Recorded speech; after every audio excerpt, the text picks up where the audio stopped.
CH5 smiley को मम्मा चाहिए, मम्मा जिंदा है डैडी। त्रांश आकर्षित की गर्दन में अपने सर को छुपा लेता है। तभी अमायरा गुस्से में वहां पहुंचती है और निशांत के पैरों पर मारते हुए बोली, तुम्हारी हिम्मत कैसे हुई मेरे पिका को लेकर भागने की? मैंने कहा था ना कि वो बहुत वीक है और बाहर का टेम्परेचर उसके लिए सही नहीं है। अमायरा की नज़र फिर आकर्षित पर पड़ी और वह शांत हो गई। उसकी नज़र आकर्षित के रूड, अट्रैक्टिव चेहरे पर थी। आकर्षित ने एक हाथ से त्रांश को पकड़ा हुआ था, जबकि दूसरा हाथ उसकी जेब में था। अमायरा ने एक पल के लिए उसकी ओर देखा, फिर मुस्कुराते हुए बोली, लगता है मेरा बेटा तुम्हें पसंद करता है। इत्तेफाक से मेरी और मेरे बेटे की पसंद बहुत अच्छी है। क्या तुम्हें मेरा बेटा पसंद है? तुम उसके साथ खेल सकते हो, पर घर के अंदर ही रहना, बाहर रहना उसके लिए ठीक नहीं है। आकर्षित ने उसकी बातों का जवाब नहीं दिया, बस उसे घूरता रहा। उसकी डोमिनेटिंग आंखें अमायरा के मुस्कुराते हुए चेहरे पर थीं, जहां डिंपल पड़ रहे थे। अचानक आकर्षित ने त्रांश को अमायरा की गोद में दे दिया और वहां से चला गया। अमायरा उसे जाते हुए देख मुंह बनाते हुए बोली, हाय मेरा रूड हीरो। निशांत ने अचानक देखा कि त्रांश की मुट्ठी में उसके बाल थे। तो वह चौंकते हुए बोला, हे भगवान, इस जॉम्बी ने मेरे बाल नोच लिए। लेकिन जैसे ही वह त्रांश के हाथ को छूने की कोशिश करता है, त्रांश अमायरा को और कसकर पकड़ लेता है। अमायरा उसे घूरते हुए बोली, मैंने कहा था ना, मेरे बच्चे से दूर रहो। उसे अजनबी लोग पसंद नहीं है। निशांत को यह सुनकर थोड़ा अजीब लगा और वह अपनी कमर पर हाथ रखकर हंसते हुए बोला, अगर उसे अजनबी लोग पसंद नहीं है, तो वह मेरे दोस्त आकर्षित के ऊपर डैडी बोलते हुए कैसे चढ़ गया? फिर निशांत चिढ़ाते हुए आगे बोला, तुम्हारे बच्चे तुमसे भी ज्यादा चालाक हैं। 1 साल के लगते हैं, मगर कितने शातिर हैं। अमायरा को केवल एक ही शब्द सुनाई दे रहा था कि त्रांश ने आकर्षित को डैडी कहा। यह सुनकर वह खुश हो गई और त्रांश के गालों पर किस करके बोली, पिका बेबी, तुम बहुत अच्छे हो, पर तुमने आज तक कभी मुझे मम्मा नहीं बुलाया और उसे डैडी कह दिया। मैंने तुम्हें कितनी बार मम्मा बोलना सिखाया है, पर तुम कुछ नहीं बोले।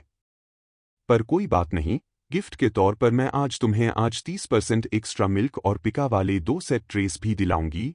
यह कहकर वह खुशी खुशी घर के अंदर भाग गई, क्योंकि त्रांश का चेहरा लाल पड़ने लगा था। निशांत अपने बालों को खुजाते हुए शौक था और जब वह घर के अंदर पहुंचा, तो उसने देखा कि आकर्षित सोफे पर बैठा ब्लैक कॉफी पी रहा था। उसका चेहरा हमेशा की तरह कोल्ड और एक्सप्रेशनलेस था, जिससे निशांत डर गया और थोड़ी दूर पर जाकर बैठ गया। कुछ देर तक आकर्षित को घूरने के बाद वह खुद को रोक नहीं पाया और पूछ बैठा, उस जोम्बी बच्चे ने तुम्हें डैडी कहा और तुमने कुछ भी नहीं कहा। वह चालाक लड़की तुम्हें फंसा रही है। यार तुम तो इतने इंटेलिजेंट और रूड हो, तुम उसके जाल में कैसे फंस सकते हो? कुछ दिन पहले मेरे मामू की बेटी तुम्हारे गोद में आने के लिए रो रही थी, मगर तुमने उसे नहीं उठाया और अब एक अजनबी बच्चे को गोद में ले लिया। आकर्षित की नीली आंखें गुस्से से निशांत को घूर रही थीं। निशांत ने जैसे ही आई कांटेक्ट किया, उसे अजीब लगने लगा। उसका दिमाग जैसे कंट्रोल से बाहर जा रहा था और हर तरफ अंधेरा नजर आने लगा। उसकी हालत देखकर आकर्षित दूसरी तरफ देखने लगा। निशांत अचानक होश में आया और अपने सिर को पकड़ते हुए बड़बड़ाने लगा, अभी मुझे क्या हो गया था? मेरा सिर इतना दर्द क्यों कर रहा है, जैसे कोई मुझे हिप्नोटाइज कर रहा हो। वह अपना सिर पकड़ते हुए बैठ गया। उसी वक्त आकर्षित के फोन में एक मैसेज आया। जब उसने मैसेज को देखा, उसके चेहरे के एक्सप्रेशन अचानक बदल गए। उसका चेहरा डार्क हो गया और उसकी हाथ की मुट्ठी कस गई। वह तुरंत उठा और बिना कुछ कहे अपने रूम में चला जाता। फिर दोपहर का वक्त। एक ब्लैक बेंटले एक किंडरगार्टन के सामने रुकी। गार्ड्स ने जैसे ही बैक सीट का डोर ओपन किया, एक हट्टा कट्टा नौजवान बाहर निकला। उसने बिजनेस सूट पहना था। उसका ऑरा बहुत डरावना था। उसकी आंखों पर ब्लैक गॉगल्स लगे हुए थे और चेहरे पर मास्क। वह इतना आकर्षक था कि आसपास जो कोई भी उसे देखता, वह अपनी नजरें उस पर से हटा नहीं पाता। वो आदमी बिना किसी भाव के प्रिंसिपल ऑफिस पहुंच चुका था। वहां का माहौल कुछ ज्यादा ही स्ट्रेसफुल था। प्रिंसिपल डरे हुए थे क्योंकि उनके सामने वो आदमी यमराज बनकर गुस्से से सोफे पर बैठा था। उसकी आंखों पर चश्मा था, जिससे प्रिंसिपल उसकी आंखों का गुस्सा नहीं देख पा रहे थे। उन्होंने सिर झुकाते हुए अपने माथे का पसीना पोंछा और डरते हुए बोले, आई एम सॉरी, टीजे। हमने आपकी बेटी का बहुत अच्छे से ध्यान रखा था, लेकिन पता नहीं कैसे वह किंडरगार्टन से भाग गई। उसने कहा था कि उसे वॉशरूम जाना है, पर किसी ने नहीं सोचा कि वह झूठ बोल रही है। मैंने फीमेल टीचर को वॉशरूम भेजा था, पर वहां कोई नहीं था। गार्डों ने भी उसे बाहर जाते हुए नहीं देखा। सीसीटीवी फुटेज से हमें पता चला कि वह किसी कपल के साथ चुपके से निकल गई थी। टीजे अपने माथे को मसल रहा था, शायद अपने गुस्से को कंट्रोल कर रहा था। तभी उसका फोन बजा। उसने जैसे ही स्क्रीन पर नाम देखा, तुरंत कॉल काट दिया। एक बार फिर उसी नंबर से कॉल आया, मगर टीजे ने उसे फिर से नजरअंदाज कर दिया। फिर वह अपनी जगह से उठा और किनारे खड़े एक गार्ड से कोल्ड आवाज में बोला, तुम्हें पता है तुम्हें क्या करना है? इसके आगे टीजे ने कुछ नहीं कहा। गार्ड ने जल्दी से प्रिंसिपल को देखते हुए बिना भाव के कहा, बेहतर होगा आप रिजाइन कर दें और यह शहर छोड़कर चले जाएं, क्योंकि अगर आप टीजे की नजरों में आ गए तो वह आपको जान से मारने से पहले एक बार भी नहीं सोचेंगे। ये उनकी वार्निंग है। यह सुनकर प्रिंसिपल के कदम लड़खड़ा गए और वह वहीं सोफे पर गिर पड़े। वहीं दूसरी तरफ अमायरा ने त्रांश को एक मोटे से बेबी टॉवल में अच्छे से ढक लिया था। त्रांश अपनी नीली आंखों से उसे घूर रहा था। यह देखकर अमायरा को बहुत अच्छा लग रहा था, क्योंकि त्रांश जब अपने 4 छोटे छोटे दांत दिखाता था तो वह बहुत क्यूट लगता था। अमायरा जल्दी से हॉल में आई और अपने तीनों बड़े बच्चों तक्ष, अंश और कर्ष के गालों पर किस करते हुए बोली, तुम तीनों अच्छे से रहना और बिल्कुल भी लड़ाई मत करना। मैं तुम्हारे सबसे छोटे भाई को लेकर हॉस्पिटल जा रही हूं। कोई बदमाशी मत करना और तारा दीदी के साथ खेलना, ओके? इतना कहते हुए वह त्रांश को गोद में लेकर तारा को देखते हुए सीरियस होकर बोली, उनका अच्छे से ध्यान रखना। और हाँ, ठीक आधे घंटे बाद उन्हें मिल्क दे देना। ध्यान रहे, उन्हें ज्यादा चॉकलेट मत खिलाना, सिर्फ कुछ फ्रूट्स काट कर देना। तारा ने सिर हिलाकर हामी भरी और अमायरा त्रांश को लेकर ड्राइवर के साथ हॉस्पिटल के लिए निकल गई।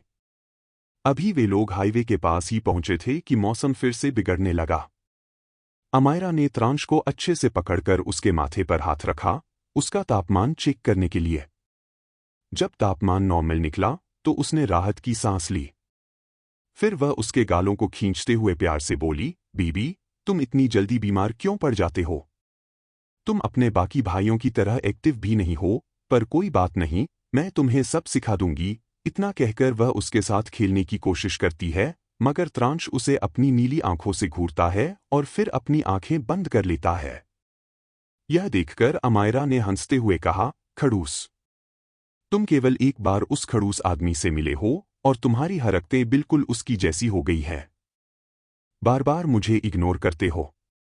अगर तुम इतने क्यूट और हैंडसम नहीं होते तो मैं तुम्हें जरूर डांटती। ड्राइवर लगातार गाड़ी चला रहा था। उनसे कुछ ही दूरी पर एक लगभग 4 साल की बच्ची थी, जिसने पिंक कलर की मिनी स्कर्ट पहनी थी, जिसमें मिकी माउस बना हुआ था, और वाइट कलर का टॉप। उसके बालों की 2 चोटियां बंधी हुई थीं, और उसकी पीठ पर एक रेड कलर का क्यूट सा बैग था।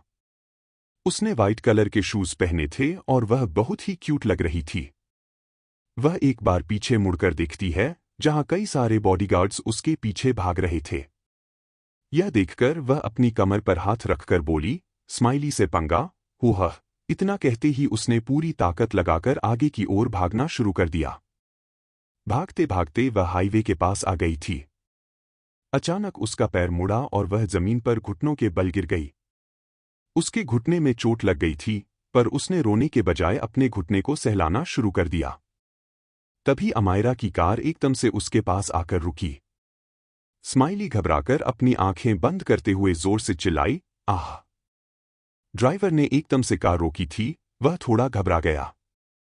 अमायरा आगे की ओर झुकी और गुस्से में ड्राइवर से बोली, तुम कैसे कार ड्राइव कर रहे हो? तुम 28 साल के हो, कोई बच्चे नहीं। ड्राइवर माफी मांगते हुए बोला, आई एम सॉरी मैडम। मैंने ध्यान नहीं दिया, सामने एक छोटी बच्ची थी, इसलिए मुझे कार एकदम से रोकनी पड़ी। यह सुनकर अमायरा बाहर की तरफ देखने की कोशिश करती है, मगर उसे सिर्फ बच्ची की पीठ नजर आ रही थी। वह अपनी भौहें चढ़ाते हुए बोली, जाकर देखो, उसे चोट तो नहीं लगी। ड्राइवर जल्दी से बाहर निकला। उसने बच्ची को खड़ा किया और उसे ऊपर से नीचे तक स्कैन करते हुए पूछा, बच्चे, तुम्हें लगी तो नहीं? तुम ठीक हो ना? स्माइली के घुटने के पास थोड़ी सी खरोंच थी। उसने जल्दी से ड्राइवर से थोड़ा दूर हटते हुए कहा, अंकल, स्माइली को बचा लीजिए। कुछ लोग स्माइली को किडनैप कर रहे हैं, वो बुरे अंकल हैं। उसने इतना कहा ही था कि तभी गार्ड्स उसके पास पहुंच गए। एक गार्ड स्माइली को पकड़कर उठाते हुए बोला, टीजे गुस्से में हैं, उन्हें पता चल गया है कि तुम भाग चुकी हो। आज तुम्हारी खैर नहीं, स्माइली। यह सुनकर स्माइली निराश हो गई, फिर जबरदस्ती खुद को छुड़ाने लगी और बोली, स्माइली को मम्मा को ढूंढना है। आप सब गंदे हो, स्माइली खुद अपनी मम्मा को ढूंढेगी। गार्ड ने उसकी बातों को इग्नोर करते हुए उसे जबरदस्ती उठा लिया और ले जाने लगा। स्माइली उसे मारने की कोशिश कर रही थी। अमायरा ने कार का शीशा नीचे किया और बाहर देखने लगी। इस वक्त स्माइली की नज़र उस पर पड़ी और उसने अमायरा की एक झलक पाकर खुशी से मम्मा मम्मा चिल्लाना शुरू कर दिया। मगर गार्ड्स उसे जबरदस्ती ले जा रहे थे, इसलिए वे ध्यान नहीं दे पाए। ड्राइवर वापस कार में आकर बैठ गया तो अमायरा ने हैरानी से पूछा, वो कौन थे जो उसे ले गए? तुमने उसकी मदद क्यों नहीं की? और उसे चोट तो नहीं लगी थी? ड्राइवर आराम से बोला, मैडम, चिंता मत करिए। गार्ड्स को देखकर साफ पता चल रहा था कि वह किसी अमीर खानदान से हैं। और बच्ची को देखकर भी नहीं लग रहा था कि वह किडनैप नहीं हुई है। जरूर किसी कारण से वह घर से भागी होगी और गार्ड्स को परेशान कर रही होगी। बच्चे ऐसे ही होते हैं। अमायरा को कुछ अजीब सा लग रहा था। वह कांच से बाहर उन गार्ड्स को देखने की कोशिश कर रही थी, जो अब काफी दूर जा चुके थे। फिर उसने ज्यादा ध्यान नहीं दिया और अपनी आंखें बंद कर लीं। वहीं दूसरी तरफ वो गार्ड्स स्माइली को जबरदस्ती एक विला लेकर आ जाते हैं। हाल में पहले से ही एक आदमी मौजूद होता था, जिसने बिजनेस सूट पहन रखा था। उसके चेहरे पर मास्क लगा था, पर ज्यादा अंधेरा होने के कारण उसका चेहरा ठीक से नजर नहीं आ रहा था। स्माइली भागते हुए गई और सोफे पर चढ़कर उस आदमी को हाथ को पकाकर मुंह बनाकर बोली, डैडी आज। उससे पहले ही वो बात पूरी करती, वह आदमी अपनी ठंडी और भारी आवाज में बोला, तुम्हें किसने परमिशन दी कि तुम भाग सकती हो? यह तुम्हारी चौथी गलती है। क्या तुम्हें सजा का डर नहीं है? उसके इस तरह बोलने से स्माइली चुप हो जाती है। फिर रोते हुए बोली, स्माइली को मम्मा चाहिए, मम्मा जिंदा है डैडी।